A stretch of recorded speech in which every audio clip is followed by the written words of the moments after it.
సాక్ష్యము పనికి రాకుండా ఇంకొక చోట నీ సాక్ష్యము పనికి వస్తుందంటే పెద్దలు ఒక సామెత చెప్తారు, ఇంట గెలిచి రచ్చ గెలిచమన్నాడు.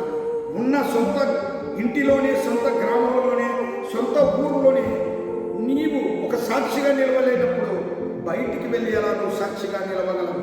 దేవుడు అందుకే మొదట నీ ఇంటికి వెళ్ళి దేవుడు నీకు చేసిన మేలు చెప్పు అంటున్నాడు. ఈ యొక్క ఉదయకాల సమయంలో దేవుడు అనేకమైన మేలులు నీకు చేస్తూ ఉంటున్నాడు. నీ ఇంటి నుండి నీ యొక్క సాక్ష్యము ప్రారంభం కావాలి. నీ సంఘము నుండి నీ సాక్ష్యము ప్రారంభం కావాలి. నీ ఊరు నుండి నీ సాక్ష్యము ప్రారంభం కావాలి. ఇవన్నీ ప్రారంభం కావాలంటే మొదట దేవుడి శక్తిమంతుడిని నీవు ఎరగాలి. ఆయన ఎదుట నీవు మోకరించి భయపడి ప్రార్థన చేయాలి.